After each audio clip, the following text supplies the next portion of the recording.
Y esto ocurrió en España, recordemos un apagón que se extendió por casi 24 horas.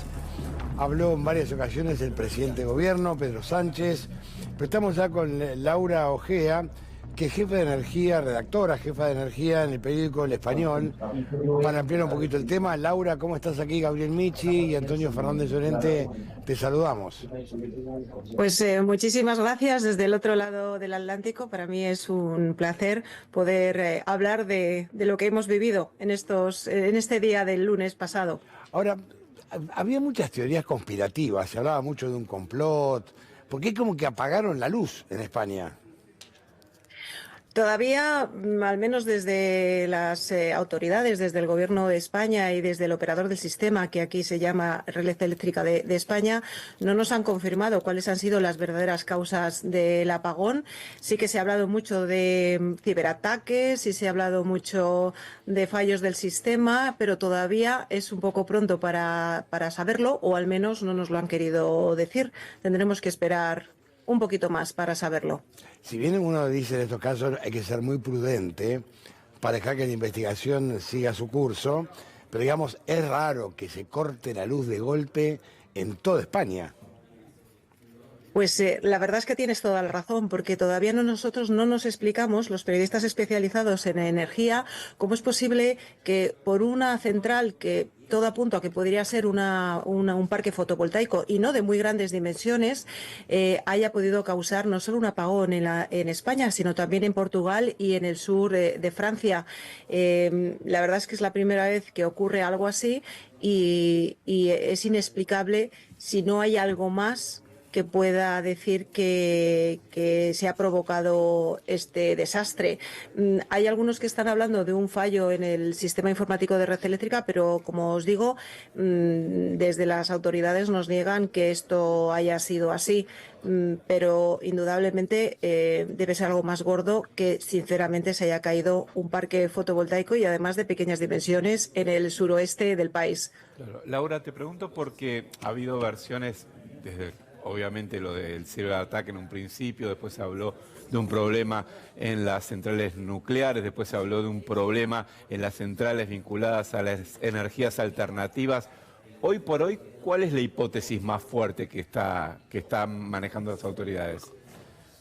Bueno, yo no sé si conocéis cómo funciona el sistema eléctrico aquí en España, pero principalmente nosotros llevamos ya casi 2 décadas apostando por la descarbonización del sistema eléctrico, apostando por una transición energética hacia una cada vez mayor capacidad de energías renovables. Especialmente empezamos con eólica, pero ahora lo que tenemos es un boom de energía fotovoltaica, de macroparques, de parques más pequeños, de autoconsumo, no solo en hogares, sino también en industrias. La incorporación de las renovables en nuestro país en los últimos 3-4 años ha sido muy importante, especialmente la de energía solar.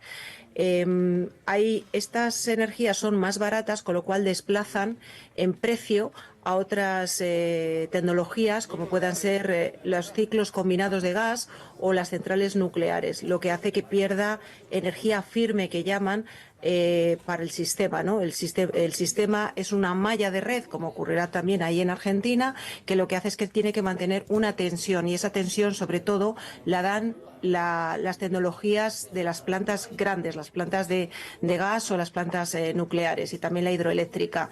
Como ese día había un 70% de generación renovable, digamos que de alguna manera la red estaba mucho más inestable, y probablemente haya sido esa una de las razones, y es la hipótesis que más adeptos está ganando.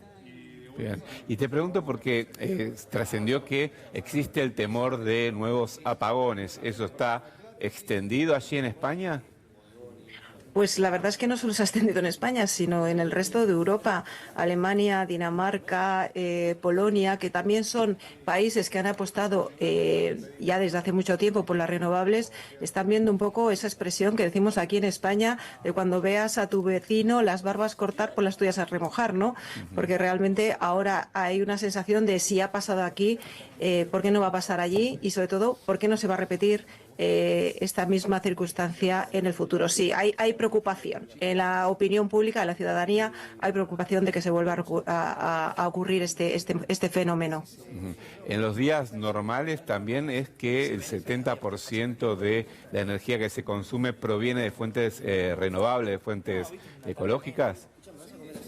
Así es. De hecho, no es algo extraño. Por ejemplo, hace tan solo 15 días no solo teníamos un 70% de producción renovable, teníamos un 100% en algunas horas del día y la red aguantó. En este caso era un 70%, con lo cual, bueno, pues algo más, aparte, como decía antes, aparte del fallo de un parque fotovoltaico o de un generador, un grupo generador pequeño, es lo que ha podido provocar, ha tenido que ser algo más gordo, lo que ha podido provocar este apagón. Pero sí, tenemos muchísima generación renovable y cada vez va más, ya os digo, por la cantidad de generación fotovoltaica, generación solar que se está incorporando a nuestro sistema eléctrico. Me imagino que esa es la sospecha, ¿no? Es lo que les parece curioso, que si todo funcionaba bien, ¿por qué de golpe se apaga todo? Porque no es que se apagó uno, se apagó todo. En realidad, las sospechas ya venían de meses de atrás. Hay informes por parte de los reguladores y también incluso por parte de la propia operadora del sistema, como digo, de Red Eléctrica, cuyos técnicos ya avisaban de la incorporación masiva de energías renovables, de energías intermitentes, de las que, bueno, pues a veces no puedes disponer de ellas si, por ejemplo, no hay sol o no hay viento, ¿no? Claro. Y esos informes ya avisaban de que una incorporación tan grande y tan masiva a las redes eléctricas iban a necesitar adecuarse y adaptarse y modernizarse sobre todo, ¿no? Y la verdad es que, pues bueno, pues ha ocurrido y quizás antes de lo que quizás esos técnicos esperaban. Laura, esta transición a este tipo de energía que vos decís tiene cierta inestabilidad, ¿no? Comparado con la otra, tiene que ver exclusivamente con los desafíos, obviamente, del cambio climático y ayornarse a eso, o también influyó el tema de la guerra Rusia y Ucrania y la falta de provisión de combustibles fósiles desde ese lugar. Bueno, tú lo has dicho, yo creo que tiene que ver todo un poco. En realidad, en Europa, desde el año 2016 en adelante, digamos, hay una corriente por descarbonizar nuestro sistema eléctrico, energético en general, pero eléctrico principalmente, porque ya somos muy dependientes de fuentes de combustibles fósiles externas. Sabes que atraemos el petróleo y el gas de otros países, de Latinoamérica, por ejemplo, y también, por supuesto, Estados Unidos y Rusia es uno de nuestros principales suministradores de gas natural. A raíz de la guerra o de la invasión de Ucrania, bueno, la preocupación por dejar de depender de terceros países fue en aumento. Así que entre, digamos, una corriente que ya venía desde el Acuerdo de París del cambio climático y se ha agudizado con esa invasión rusa y ese miedo que hay a depender de países poco fiables, ¿no? Laura, sabemos que este apagón, aparte de las complicaciones que tuvo para todos los ciudadanos de España, de Portugal y de parte del sur de Francia, también trajo víctimas fatales. Se habla de por lo menos 5 personas, ¿no?, que fallecieron, ya sea porque se cortó el suministro eléctrico y dependían del oxígeno o porque se generó un accidente por combustión, ¿no? Esto es el número que ustedes manejan.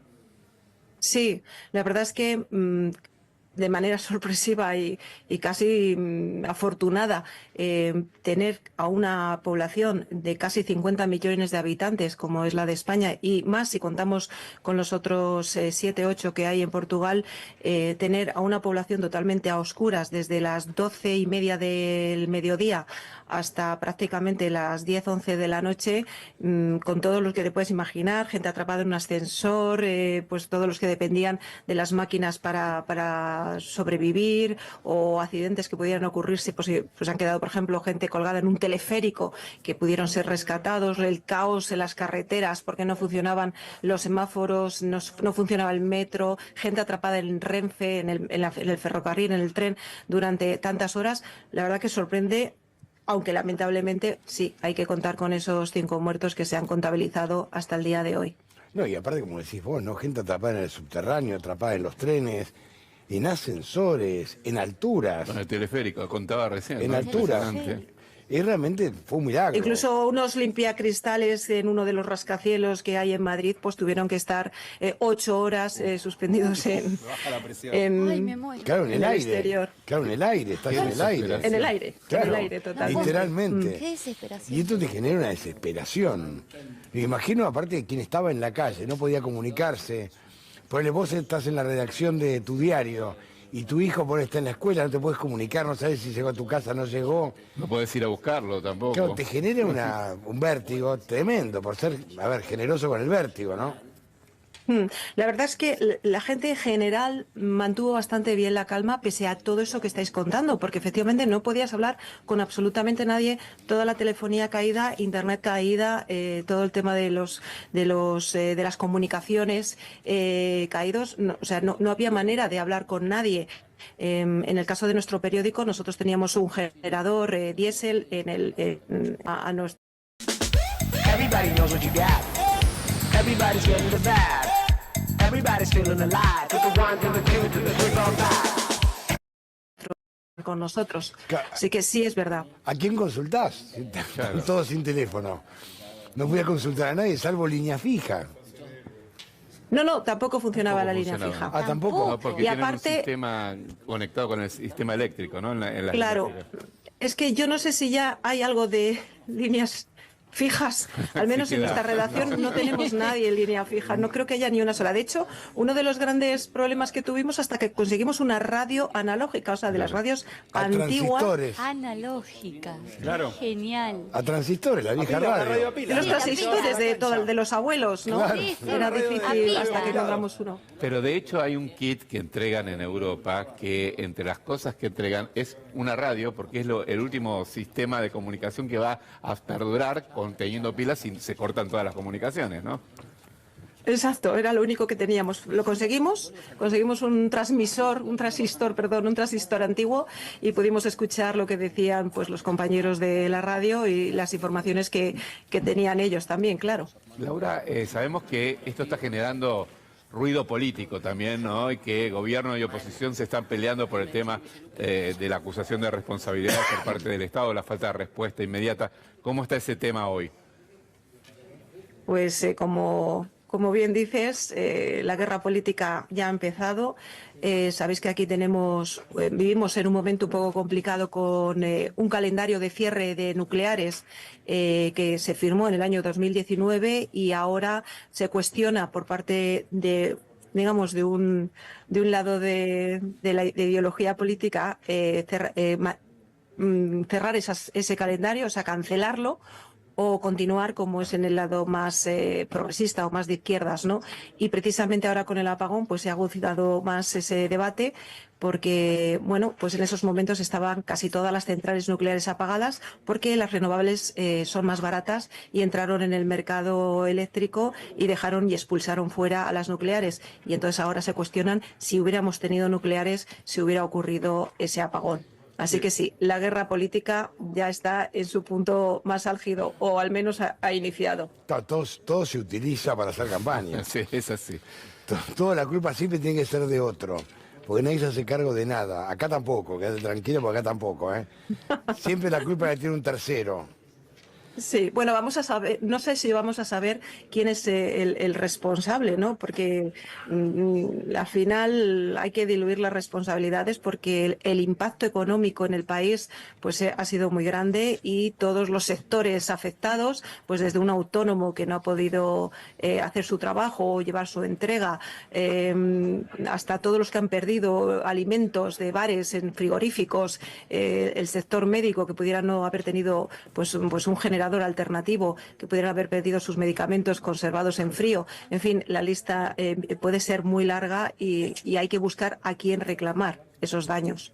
Laura, muchísimas gracias por este contacto. Un saludo muy grande, ¿eh? Muchísimas gracias por llamarme y contar con mi opinión. Un saludo. Muchas gracias, un saludo grande, ¿eh? Ustedes saben que hoy